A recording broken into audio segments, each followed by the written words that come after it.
Bonjour à tous, aujourd'hui petite vidéo explicative concernant l'indicateur 1 de la certification Calliope. On ne va s'intéresser aujourd'hui qu'aux actions de formation, comme c'est noté ici, qui ne sont pas certifiantes. Tout ce qui concerne les bilans de compétences, la VAE, les CFA ou les actions de formation certifiantes, dans ce cas-là, toutes les informations seront données sur mon site Certiformat. Mais finalement, ce que je vais présenter aujourd'hui, ça va concerner 80-90% des organismes. Premier point, donc l'indicateur 1, on va retourner sur le guide, on va voir tout simplement ce qui est demandé. Donc, on tape guide Calliope V9, hop, il sort directement. Sur le site du ministère du Travail, on a accès au guide. 42 pages, donc faites attention encore une fois, prenez la dernière version, la V9 du 8 janvier 2024. On va voir donc ce qui est demandé pour l'indicateur 1. Donc l'indicateur 1, en bleu, le prestataire diffuse une information accessible au public, détaillée et vérifiable sur les prestations proposées. Donc en gros, lorsque vous présentez vos formations, vous devez obligatoirement communiquer sur les 9 items qui sont présentés jusqu'ici. On verra juste après dans les diapositives suivantes. Niveau attendu, donner une information accessible, exhaustive sur la prestation, c'est-à-dire sur le contenu et sur l'intégralité des items mentionnés juste ici. Et cette information doit être à jour. Qu'est-ce qu'on a d'autre sur cet indicateur 1? On a non-conformité, donc c'est une non-conformité mineure. Et en termes d'exemple de preuve, tout support et outils d'information, donc plaquettes, réseaux sociaux, sites internet. Donc ce sont voilà, là où vous pouvez présenter votre site internet, vos formations. Vous avez aussi, vous pouvez montrer vos supports de publicité, supports de contractualisation. Donc voilà, il y a pas mal d'éléments de preuve que vous pouvez montrer pour cet indicateur 1. Sous-traitance, donc lorsque la prestation échantillonnée est une prestation pour laquelle l'organisme intervient en sous-traitance, l'indicateur n'est pas applicable car l'information doit être réalisée par le donneur d'ordre. Donc, dans ce cas-là, c'est votre donneur d'ordre qui est concerné par cet indicateur 1, et si vous travaillez uniquement en sous-traitance, dans ce cas-là, vous n'êtes pas concerné par cet indicateur 1. Donc si je retourne sur la présentation, on va rentrer un peu en détail dans tout ce qui est demandé. Pour cet indicateur 1, donc première chose à savoir, c'est que les destinataires de cette communication sont les prospects qui s'informent sur votre offre. Donc c'est pour ça qu'il faut être complet. On verra où vous mettez où vous diffusez cette information. Si vous mettez sur votre site internet, il faut être complet, mais peut-être pas trop complet, parce qu'il y a aussi les concurrents qui peuvent venir voir. Et puis voilà, il faut donner suffisamment aux prospects pour qu'ils soient intéressés, mais en garder aussi un petit peu de votre côté pour ensuite conclure la prestation de formation. Donc, lorsque vous communiquez sur vos formations, vous devez obligatoirement mentionner les 9 éléments suivants. Les prérequis de votre formation, les objectifs, la durée, les modalités et les délais d'accès, les tarifs, les contacts, les méthodes mobilisées, les modalités d'évaluation et enfin l'accessibilité aux personnes handicapées. Donc, on reviendra vraiment sur chacun de ces 9 items suivants dans les diapos suivantes. Dans le cas où vous ne disposez que d'un seul moyen de communication, vous devez positionner l'ensemble de ces items. Donc, si vous n'avez qu'un seul site internet, vous présentez vos formations, vous devez avoir ces 9 items-là, on doit les retrouver sur votre site internet. Dans le cas contraire, donc vous devez identifier ce qui relève de la publicité et ce qui relève de l'information qui est liée aux prestations. Pour vos publicités, on n'est pas obligé de retrouver ces 9 éléments-là. Si vous avez une publicité qui ramène vers votre site internet, dans ce cas-là, sur votre site internet, on doit tout retrouver. Je parle beaucoup du site internet parce que c'est ce qu'il y a de plus simple pour présenter vos formations. Une page Facebook gratuite qui présente votre formation, ça fait l'affaire. Un catalogue de formation, un document PDF ou Canva, ça marche aussi. Le plus important, encore une fois, et c'est vraiment très important, c'est qu'on doit retrouver tous ces éléments-là qui sont en gras lorsque vous présentez votre formation. Et c'est d'ailleurs ce qu'on va voir juste après. On commence par le premier item qui est demandé, ce sont les prérequis. Définition donnée par le guide. Donc, un prérequis, ce sont les préalables nécessaires ou indispensables pour bénéficier d'une prestation déterminée. Donc, il peut y avoir des prérequis pour les apprenants, mais il peut également y avoir des prérequis pour les entreprises. Si vous allez intervenir dans les entreprises directement, vous pouvez avoir bénéficié d'une salle de formation, par exemple, puisque sans cette salle de formation, vous ne pouvez pas dispenser la formation, donc c'est un prérequis pour les entreprises. Pour les apprenants, il existe différents types de prérequis, donc ça peut être des prérequis de connaissances, de savoir-faire, d'expérience professionnelle aussi, ou de fonctions exercées nécessaires pour suivre efficacement une formation déterminée. Donc c'est vraiment à vous de trouver les prérequis pour vos formations. Et faites attention parce que si vous inscrivez des prérequis, vous devez les vérifier en amont. Donc plus vous en mettez, plus vous aurez des choses à vérifier. Donc attention aussi à ne pas trop en mettre. L'absence de prérequis doit être mentionnée. Prérequis, aucun. Donc ça, c'est important, c'est précisé dans le guide. Des fois, pour votre formation, vous n'avez aucun prérequis. Très bien. Mais dans ce cas-là, vous devez quand même le préciser. Prérequis, aucun. Concernant les objectifs, qu'est-ce qu'un objectif? C'est un énoncé des aptitudes et des compétences visées et évaluables qui seront acquises au cours de la prestation. Donc, vous pouvez définir un objectif principal ou bien plusieurs sous-objectifs. Ça, c'est à vous de voir comment vous les présentez. Veillez bien, on le reverra pour l'indicateur 5, mais les objectifs que vous présentez doivent être opérationnels et évaluables. Donc, on reviendra encore une fois sur cette notion-là pour l'indicateur 5, mais d'ores et déjà, quand vous préparez vos objectifs, pensez à utiliser la méthode SMART et inscrire des objectifs qui soient spécifiques, mesurables, atteignables, réalistes et temporellement définis. Encore une fois, on le reverra par la suite et on utilisera aussi la taxonomie de Bloom. Énoncer des aptitudes ou des compétences à acquérir. Donc, le meilleur moyen pour être sûr d'avoir des objectifs opérationnels et évaluables, c'est de commencer vos objectifs par, à la fin de la formation, l'apprenant sera en capacité de. Et comme je vous disais juste avant, utiliser la taxonomie de Bloom, les 6 niveaux cognitifs de Bloom, analyse, évaluation, synthèse, application, compréhension, connaissance. Donc, si c'est un petit peu flou, si vous ne connaissez pas d'inquiétude. On en reparlera plus tard dans cette présentation. Mais gardez bien à l'esprit que pour les objectifs, il faut qu'ils soient opérationnels et évaluables. Pour ça, commencez par, à la fin de la formation, l'apprenant sera en capacité de. Les objectifs, dernier point, doivent indiquer des capacités observables que les apprenants seront capables d'appliquer en situation réelle après la formation. Donc, cette partie objectif, elle est très importante, parce qu'on le reverra, donc ça fait partie d'un indicateur spécifique, l'indicateur 5, et surtout, cette partie objectif est liée avec plusieurs autres indicateurs de la certification Calliope. La durée de la formation, donc là, très simple, la durée peut être exprimée en heures ou en jours, elle peut également être forfaitée ou estimée.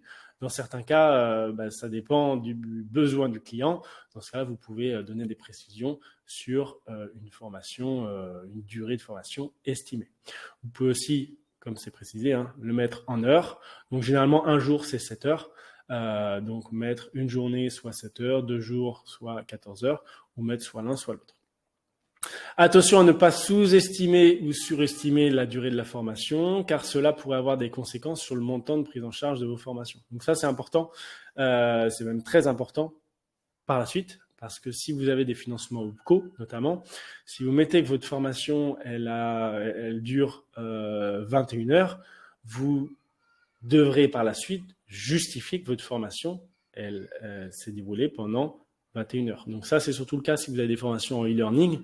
Ne surestimez pas trop la durée de formation parce que si vous n'êtes pas en capacité de prouver que la formation s'est bien déroulée pendant 21 heures, dans ce cas-là, vous avez reçu des prises en charge pour une formation de 21 heures, vous ne pouvez pas justifier la durée. Donc forcément, ça posera souci par la suite.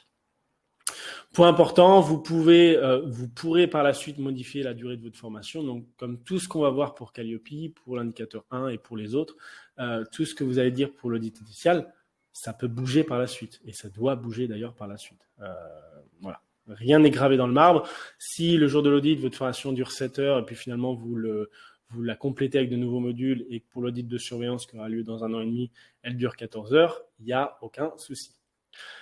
Vous pouvez également préciser les horaires de la formation si elles sont fixes. Donc ça, c'est pas quelque chose qui est demandé pour Calliope, mais vous pouvez dire, voilà, notre formation elle dure une journée, soit 7 heures, de 9 heures à 12h30 et de 14 heures à 17h30. Modalité et délai d'accès, donc qu'est-ce que ça veut dire? Les délais d'accès, c'est la durée estimée entre la demande du bénéficiaire et le début de la formation. Modalité d'accès, c'est le process en fait. Comment on fait pour s'inscrire tout simplement à la formation. Le délai d'accès doit être de minimum 10 jours, car l'apprenant dispose de cette période à compter de la signature du contrat ou de la convention pour se rétracter. C'est même 14 jours en cas de signature à distance. Donc, logiquement, ce délai d'accès doit être de minimum 14 jours, le temps de signer la contrat, la convention, le temps d'avoir ce délai de rétractation, 14 jours entre les premiers contacts et le début de la formation. Les tarifs, donc vous devez définir les tarifs hors taxes et en TTC, c'est important parce que certains sont exonérés de la TVA, donc le hors taxe égale le TTC, c'est pas forcément le cas pour tout le monde, donc précisez bien vos tarifs en hors taxes et en TTC. Si vous êtes exonéré de TVA, donc vous pouvez en faire la demande, précisez dans ce cas-là, exonéré de TVA, article 261.4.4 A du CGI. Les tarifs peuvent être définis par apprenant, par jour de formation, par groupe, peu importe, c'est vous qui déterminez vos tarifs. Même chose que pour la diapositive précédente, les tarifs peuvent évoluer. Peut-être que pour l'audit initial, votre formation va être vendue à 1 400 € hors taxe. Peut-être que pour l'audit de surveillance, elle sera à 1 700. Peu importe, c'est vous qui déterminez vos tarifs. Les tarifs peuvent être aussi différents, si c'est un financement personnel, s'il y a une prise en charge OPCO ou FAF. Voilà, c'est des choses que j'ai déjà vues, ça pose pas de problème. Si financement personnel, le prix de la formation, c'est 1 000 € hors taxe. S'il y a une prise en charge OPCO, c'est 1 400 parce qu'il y a plus de travail à faire de votre côté, parce que, voilà, peu importe les raisons, mais vous pouvez avoir différents tarifs sur une seule et même formation. Pour déterminer vos tarifs, vous pouvez également regarder les différentes prises en charge des OPCO et des FAF. Ça, c'est important, surtout quand vous débutez, vous ne savez pas forcément à combien mettre votre formation. Regardez tout simplement. Si vous savez que vous allez travailler avec tel OPCO, regardez tel OPCO, ils ont quoi comme package, comme budget par entreprise, par an. S'ils ont tous 1 400 € hors taxe, et vous ne savez pas combien mettre votre formation, vous pouvez mettre 1 400. Comme ça, vous êtes sûr que l'intégralité de votre formation sera prise en charge par les OPCO. Donc ça, vous pouvez faire aussi ce travail en préalable avant de déterminer vos tarifs, de regarder chacun des OPCO, quel est le montant de prise en charge par client. Vous n'êtes pas obligé d'afficher un tarif. Dans ce cas-là, vous pouvez mettre tarif de points nous consulter. C'est aussi possible. Si ça dépend de l'analyse des besoins ou alors voilà, vous ne souhaitez pas forcément communiquer vos tarifs, vous pouvez mettre tarif de points nous consulter. Ce que je recommande quand même fortement, c'est de mettre un tarif. Ça peut être un tarif, une estimation par rapport aux différents modules, mais mettez quand même un montant hors taxe en TTC pour que vos clients puissent savoir à peu près quel est le montant de la formation que vous proposez. Les contacts, donc vous pouvez indiquer votre numéro de téléphone et votre mail ou mettre un formulaire de contact. Le plus important, c'est d'identifier un contact pour la formation, un contact qui sera en capacité de répondre aux questions du prospect. Si vous vous présentez votre formation et vous mettez le contact de quelqu'un qui ne connaît absolument pas la formation que vous dispensez, donc qui est, je sais pas moi, le service comptabilité par exemple, ça va poser problème parce que si le prospect appelle ou essaie de vous contacter, c'est pour avoir des réponses. Donc mettez vraiment les coordonnées d'une personne qui est en capacité de répondre aux questions de la formation que vous proposez. Méthode mobilisée, donc qu'est-ce que c'est? C'est précisé encore une fois par le guide. Ce sont les modalités pédagogiques et ou les moyens et ou les outils utilisés pour mener à bien la prestation dispensée. Donc là, c'est vraiment expliquer comment ça va se dérouler dans votre formation, si ce sont des cours, exposé magistral, mise en situation, présentation de support, exercice, jeu de rôle. Il faut vraiment être le plus complet sur cette partie-là parce que voilà, ça donne des éléments aux prospects pour savoir comment ça va se dérouler dans la formation, et c'est ce que je mets juste en dessous. Les méthodes mobilisées doivent être suffisamment détaillées et compréhensibles par les prospects. Surtout si vous avez des formations techniques, parlez avec des termes simples puisque les prospects ne sont peut-être pas encore parfaitement au fait de ce glossaire-là, de ces mots-là. Donc, utilisez des mots simples. Et bien évidemment, profitez de cette section, comme toutes les autres, pour vendre votre formation. Montrez que vous êtes différent des autres. Donc, cet item-là, méthode mobilisée, est vraiment faite pour ça, pour présenter comment ça va se dérouler et pour vendre aussi votre formation.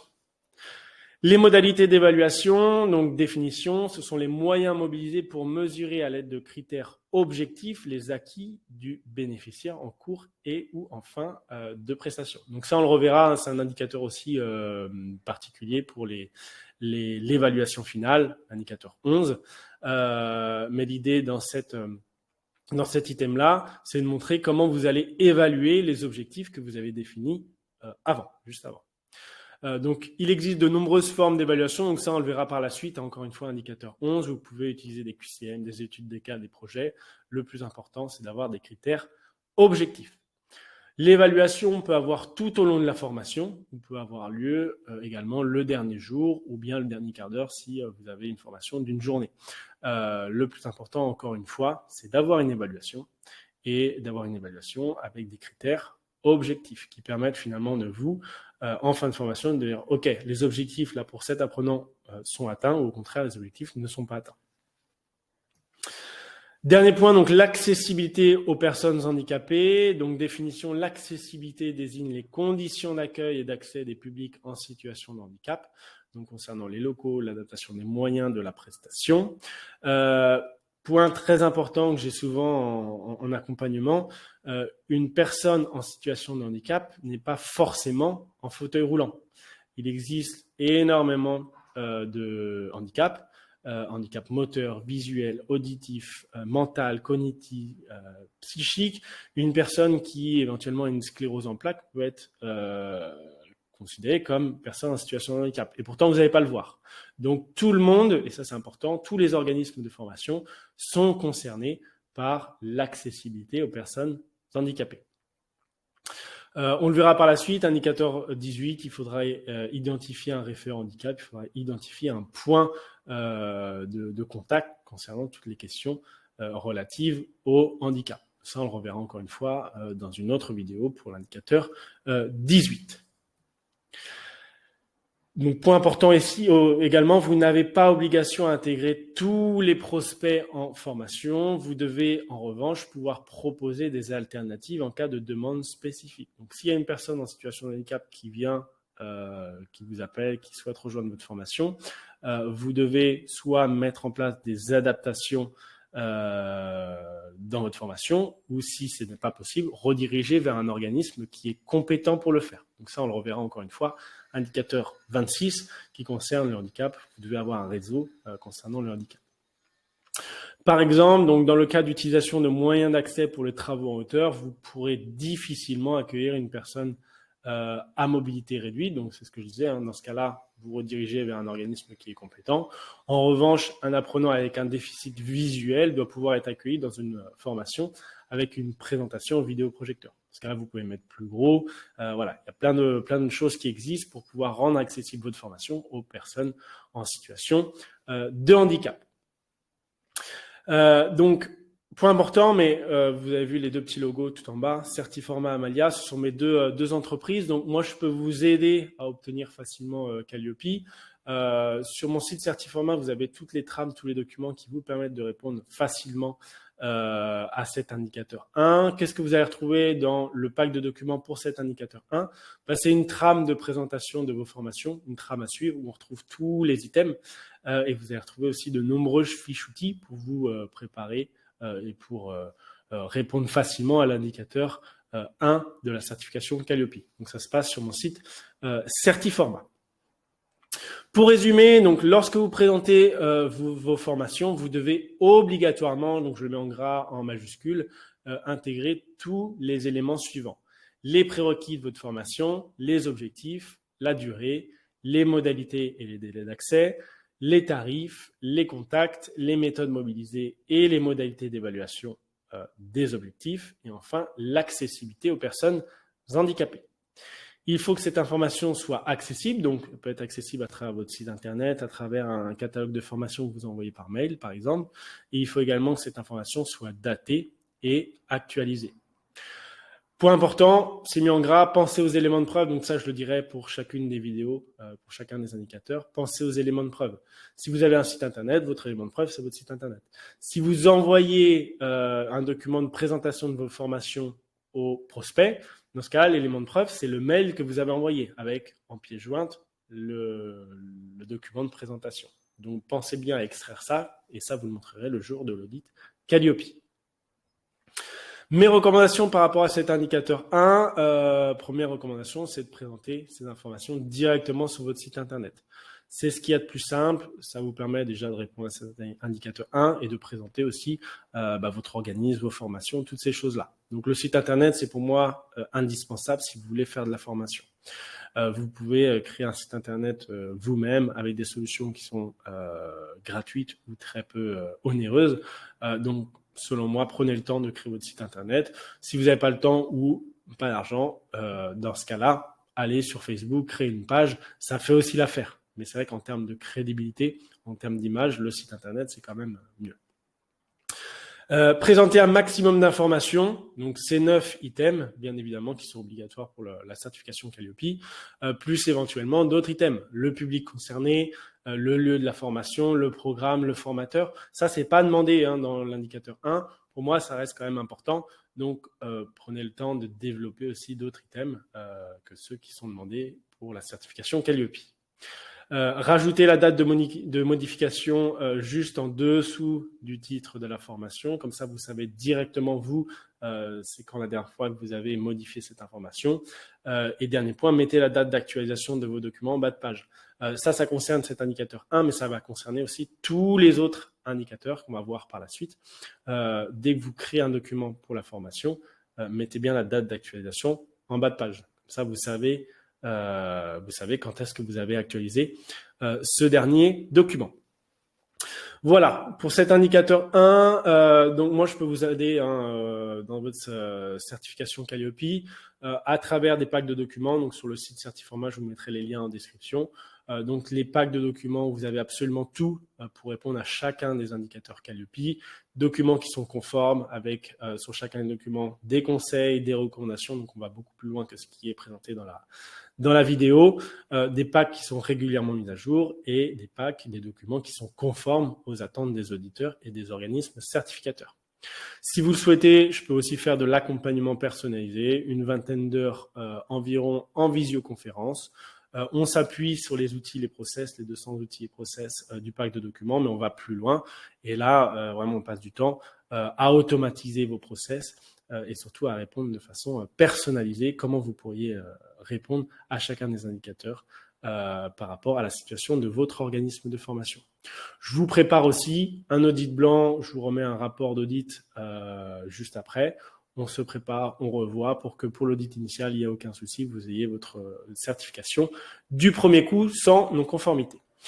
Et pour cette deuxième prestation donc proposée avec mon entreprise Amalia, il y a une obligation de résultat, bien évidemment. Vous êtes sûr à 100%, à 200% même, d'obtenir la certification Calliope à la fin de la prestation. Voilà ce que je pouvais dire pour l'indicateur 1 et à tout de suite pour l'indicateur 2 de la certification Calliope.